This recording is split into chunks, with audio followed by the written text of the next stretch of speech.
All right, listen. I am an artist, first and foremost. Meaning, when I do any kind of project, my priority is the aesthetic of it. How it looks, what it says, how I'm going to put it across to an audience, how I want you to receive it in as creative a way as possible. I'm not really thinking about technical specifications, whether it be in a film or in a theater or anything. At the end of the day, I'm really thinking of how to make it look and sound cool, how it can be beautiful, even if it's about something brutal, even if it's about a murder or, wildfires or plague or something like that. I'm trying to turn it into something gorgeous and fun and entertaining. And I'm trying to disrupt you, I'm trying to disturb you, I guess, but in an entertaining kind of way. I'll use that word again, in a way that's palatable for you to ingest this information, to receive the information. It's like my offering to you. So as a result of that, every time I do something in the theater, for example, I always reach out to another artist. I have done 2 plays which have taken a total of 11 years of my life from me, or contributed to 11 years of my life. I don't want to make it seem like they suck the life out of me, although in some ways they do, but in most ways it's really, really positive. But, both times I reached out to an artist to create a beautiful mural to kind of house my set on stage, to something that would evoke the right environment and the right kind of mood for the story that I'm trying to share with people. So first I reached out to a guy named Jason Cicino, who created this unbelievable mural for my play called Broke Wide Open. And I collaborated with this woman named Alice Mizrahi, who did a mural for Brooklyn Quartet. And what was really cool about those projects, and by the way, I'll get to the cameras in a second because this video is really about these cameras, but I just want to give you a little background first of where I'm coming from. What's cool about the murals is that they added so much to my story. Like with Jason, I told him I wanted a mural to represent this beautiful array of multicultural faces that I had met throughout the world over 5 years of developing this play. I came across so many people all over the world of all different cultures and nationalities, and so I described a lot of the people for him, and he created this painting that was just perfect. And so it was a painting of all these faces, and I had a relationship with these faces every night on stage. I talked to them, they had these beautiful expressions, and it really added to my storytelling and added to my personal experience, and I know it added to the experience of people who came to see the play, because every night when I did that play off Broadway, a bunch of people would show up, and want to take pictures in front of that mural for themselves to remember the experience. So really amazing how much it added to my show. And with Alice, I actually approached her about a painting she had already created. And I asked her if I could use that, if she could, turn it into a mural for me. So she did. But what was interesting is my friend Audrey, who, is good, another artist friend of mine, she said to me, "That's really beautiful, but I've never seen a black angel.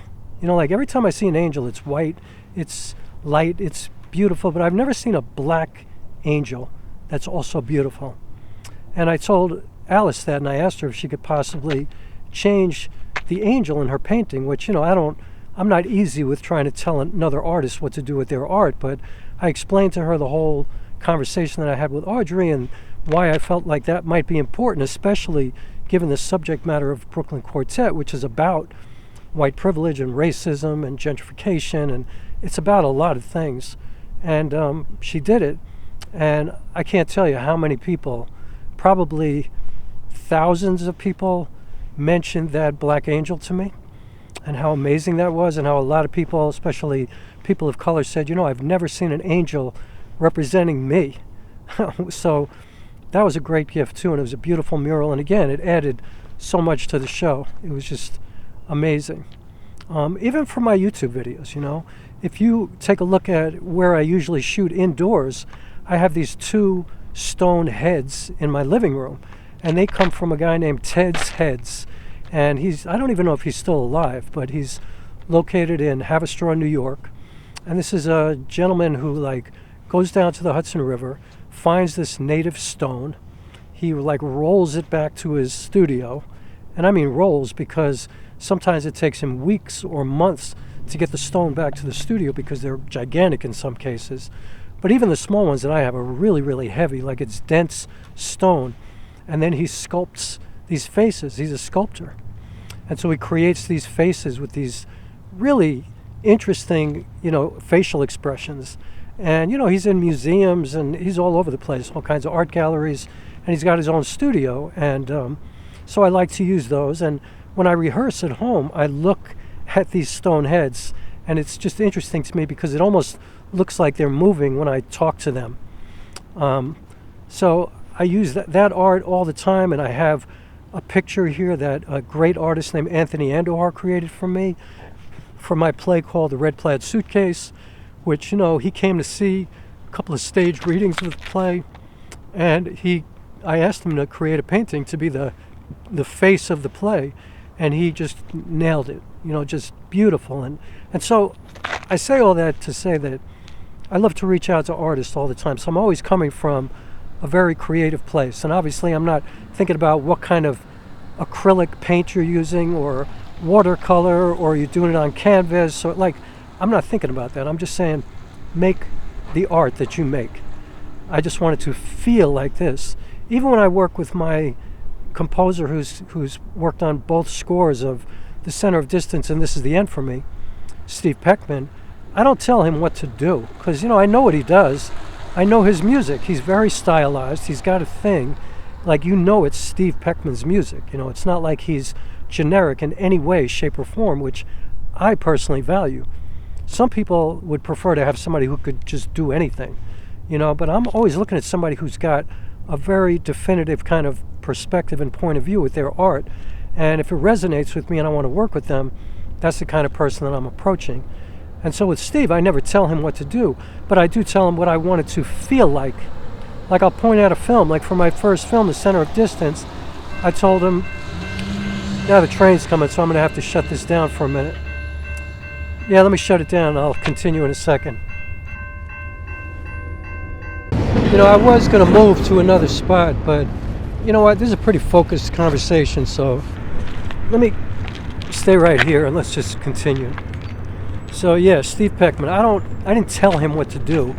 I just told him what I wanted it to feel like. You know, I said, look, I want it to feel like Cinema Paradiso. You know, like the way that film feels when you watch it and you hear the music of Ennio Morricone. Like, that's what I wanted, and he gave me something that was perfect. Nothing like Ennio Morricone, nothing like Cinema Paradiso, but it felt in my heart, like in my throat. It felt the same way, and it was really perfect. You know, I remember when I got to the end of the movie, and he, you know, most of the film was flutes and soprano sax, which is what he does. But then all of a sudden, this acoustic piano comes in at the end, and it just made me weep. You know, and it was because of that piano, just accentuated exactly what you should have been feeling in that moment. So I feel like Steve did what somebody who's scoring a film should do. He served the work. You know, he didn't even play the piano. He reached out to a friend of his to add that part, and it was remarkable, just beautiful. So anyway, I like to do that. And it's all about the art for me. It's all about what it feels like and what the experience is like between me and the audience.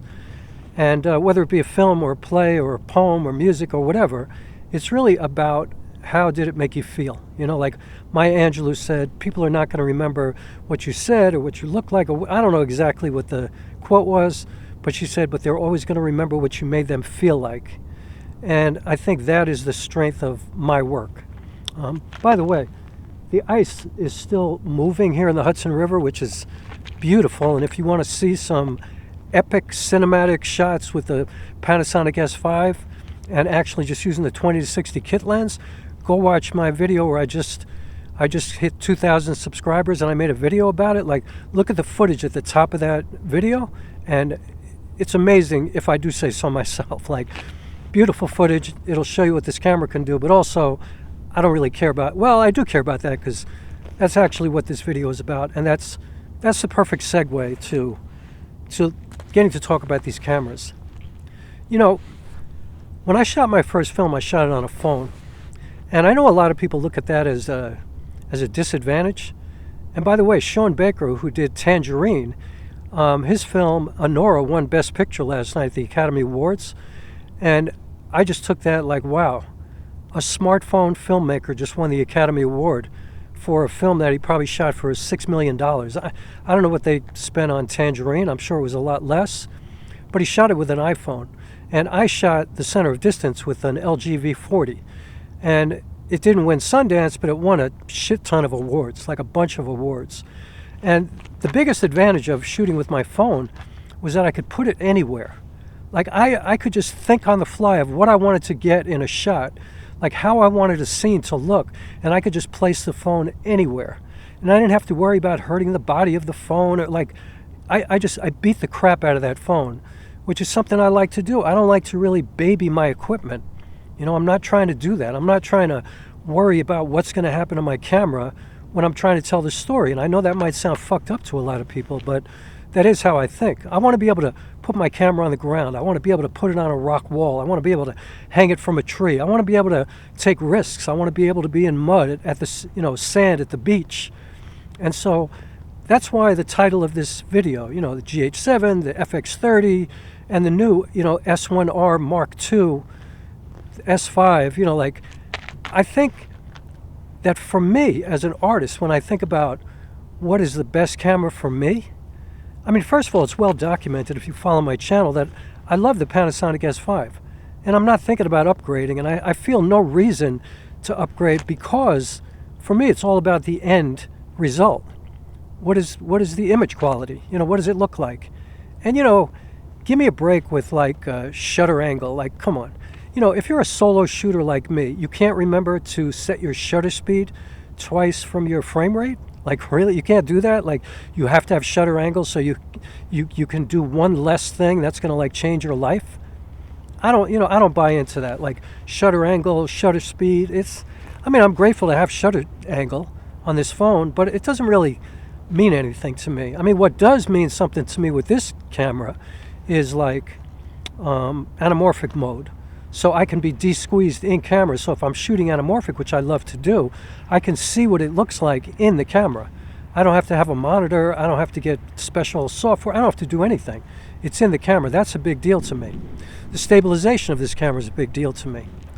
But, you know, I have to admit, you know, I do sometimes think about changing my camera because I want a camera that is a beast of a body. Like, I'm always thinking about, like, the FX30.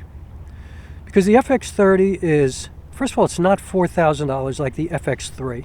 And I think about the FX3 too sometimes, but the FX30 is like a beast. You know, I've seen all the reviews.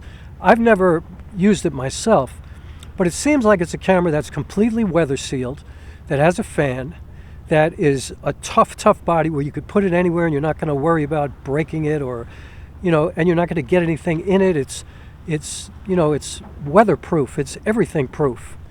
I mean, obviously you can't throw it against a brick wall, but it's the best that you could do with regards to a camera. And that means something to me. And you know, even though it's APS-C, that doesn't mean anything to me because I know I can get a Hollywood movie, you know, quality out of that camera just like I can out of the GH7. You know, the GH7 is another camera that's, I keep saying phone instead of camera because that's where I started. Anyway, the GH7 is another camera where, you know, first of all, it has shutter angle and all the new stuff that people value so much, autofocus if you need that, but it's supposed to be a beast. Like, I saw a review of that camera from somebody in the middle of the Ukraine war. Like, he was literally talking about how bombs were going off all around him, and he thought, you know, I got a great idea. Let me do a camera review real quick to show people how you could take this out in these kind of conditions. That speaks to me, you know? Like, I could have a GH7 and pretty much go anywhere with it and do anything with it and not have to worry about breaking it. You know, it's not so fragile. I mean, this camera, the S5 is pretty beastly as well, but I still feel like I have to use a tripod even when I want to get low to the ground. Like I'm not comfortable putting this camera on the floor, even though I probably can, but I don't feel as comfortable doing that. But with the FX30, I would do it, you know. Actually, I have a GH5 and I put that on the ground sometimes. You know, for me, for this particular artist, for this guy, you know, when I'm looking for a camera, I'm looking at cameras like the S5, you know, which is, you get it for $750 right now, and it does everything I want. First and foremost, it has incredible image quality, but maybe even more importantly, it's a beast of a body. It can withstand things. So the only reason I would ever think of changing from this camera is because maybe I can get an even better body. And also, even though I love to use my vintage lenses, when I'm talking about shooting in those kind of challenging conditions, I'm not going to use my vintage lenses, you know, because they'll be in danger. I'm not even going to use my anamorphic lenses, probably. Even though my SIRI anamorphic lenses, they are built like tanks. I mean, I take that back. I would use the SIRI APS-C anamorphic lenses on an FX30, on a GH7. I use them on my S5. I'm talking about the body of a camera. I'm talking about the weather sealing of a camera. I'm talking about the lack of overheating. I'm talking about taking something out where I could do anything I want and not have to worry about babying my camera, like maybe something bad is going to happen to it. And then also, I'm not trying to spend so much money that if something does happen to it, I can't possibly replace it. Or if I do replace it, it's going to cost me so much money that it's not like smart to do that. Because again, at the end of the day, what's the most important thing? The most important thing is what it looks like at the end, you know? I mean, the most important thing is the story. What is it going to feel like, you know? So what I want is a camera that's going to allow me to get the best possible image quality that I can get, which is basically every camera made since the GH5 came out. That's how I feel about it. Like, every camera since the GH5, and I believe that was 2017, if you buy any camera, it's going to look like a Hollywood movie. So take that out of the equation. It doesn't matter. If you're like pixel peeping and stuff like that, you're on the wrong path. Like, they're all awesome. Look at the body. Look at the usability. Look at what you need. Like, okay, if you're like, I did a short film for somebody recently, and she did need different aspect ratios and different sizes and stuff. So I did need to resize some of the shots for her. But I don't have open gate on this camera, but it didn't matter to me because I did shoot a lot in anamorphic mode with my spherical lenses, and so it was almost kind of like open gate, where it gave me a lot more room, a lot more resolution to work with, and I was able to give her a lot of reformatted stuff. So, but if you're somebody doing like a lot of social media stuff for somebody, if you're a social media manager, or if you're doing commercials or weddings, or if you're doing a ton of client work, then I could see valuing open gate and stuff like that, and 8K, you know, the highest resolution possible. Even though I still think, unless you're like printing something gigantic, I mean, my last movie, called This Is the End for Me, was in the Manhattan Film Festival a couple of months ago. And it showed at Cinema Village, which is a legendary movie theater in New York City, with a proper big screen, like a movie theater, like a real movie theater, like going to the movies, something that a lot of people have no idea what that even means today, but you should go to the movies because every filmmaker is making their movie with the intention of showing it on a big screen, or at least you should. So anyway, I saw my movie on a big screen, shot with a Panasonic S5 and two vintage lenses, a Minolta 28mm f2.8 and a Minolta 50mm f1.4, both all manual, old lenses. It looked so dope, so crazy. I mean, it looked like a Hollywood movie. I mean, it was no pixelated, nothing. There were no flaws to it at all. I mean, I guess if you're a cinematographer and if you really want to look in there and see if there were some kind of flaws in your opinion, the color grading or something like that, okay, knock yourself out. But overall, it certainly looked as good as any movie that you saw made in the movies from like the golden age of Hollywood through the 30s and 40s and 50s and 60s and 70s and 80s and 90s and 2000s. And I mean, it did not look like it was out of place. and I shot it with a Panasonic S5, the original. So, yeah, don't even think about that. Don't think about the image quality. Think about the usability. What does the body feel like to you? Can you navigate this thing when you're coming up with ideas? Can you use it like an instrument, like a guitar or a saxophone or drums? Like, you need to feel comfortable with what you're using. Can you get the lenses that you want? Can you, if you're somebody who really thinks about depth of field, and if you're somebody who's way into like blurred out backgrounds and stuff like that, it doesn't matter if you have micro four thirds, APS-C, or full frame. It just matters the lenses that you have. Like, make sure you have fast enough lenses. And if you're really trying to get that blurred out background with APS-C or micro four thirds, shoot with longer lenses and just get as close to the lens as you can. You can get the same look. Like, that's all bullshit. You know, the GH7, the GH5, the GH5 gets incredible image quality. I have it, so I know. I use it all the time. It's my secondary camera, but the S5, I mean, the S5 is amazing. I think, like, I'm afraid to get an S5 II or an S5 IIX because I know that the sensor is sharper because they have phase detect autofocus, and as much as I probably could not possibly see the difference, I think in the back of my head that I could see the difference, and I don't want to think about that, you know? And I don't, you know, autofocus is not useful to me. Or I shouldn't say it's not useful, because I'm sure if I had great autofocus, I would use it, because I'm going to use everything on this camera that I can use that's going to help me to tell the story. Like, I'm always going to try to get the most out of whatever tool I'm using. And I'm not going to do it just for the technical specifications. I'm not going to do it just to have the greatest, you know, use of my camera. I'm going to do it because I want to make it as easy as possible to tell my story, and to tell my story as well as possible, and make it as gorgeous as possible. So, yeah, you know, like an FX30 sounds like an incredible camera to me. Put like a Tamron 17 to 70 on it, or a Sony 18 to 105, which is an incredible lens. I mean, 18 to 105 on an APS-C camera is like 18 to 150 something. I mean, it's ridiculous. So, and the image quality from that 18 to 105 is really cool. So that sounds really appealing to me. The GH7 sounds really appealing to me. They're in that cool price range where you're not spending, you know, you're not having to give up your firstborn child to get it. The FX3 is always something I think about, but it's too much money. Like, as a solo shooter and somebody who does beat the crap out of his stuff, I ain't trying to spend that kind of money.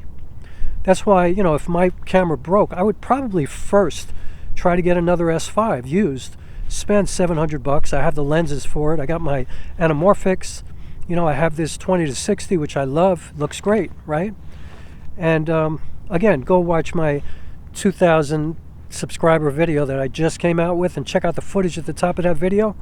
Come on. It looks stupid good, I'm telling you. So anyway, if the S1R Mark II is your kind of camera, if you're a photographer, if you're mostly in the studio, if you're in a controlled environment most of the time, I mean, I'm sure it's an incredible camera. Oh my God, there goes the light.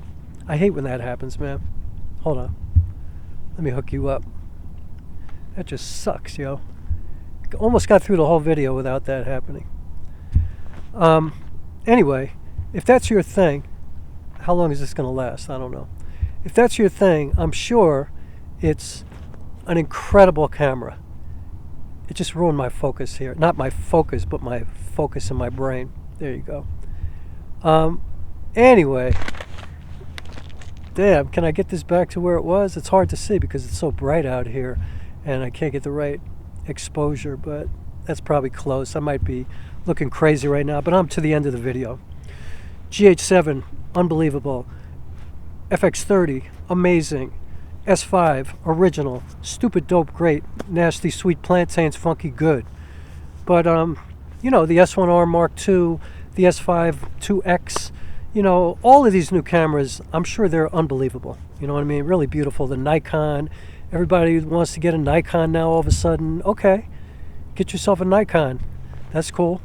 But you still got to write a good script, yo. Still got to come up with a good story. And also, you still got to go out there if you're going outdoors and worry about your camera. So how much money you spending. So think about that. So anyway, that's how I do things. You know, I'm always coming from an artist mentality. I'm always coming from the aesthetics of it. I'm always coming from how does it feel and what can I do with the least amount of worry. That's what I'm talking about. So please subscribe, and please hit the like button, and please consider joining my Patreon, and please think about buying one of these things. I'm telling you, like this retractable stool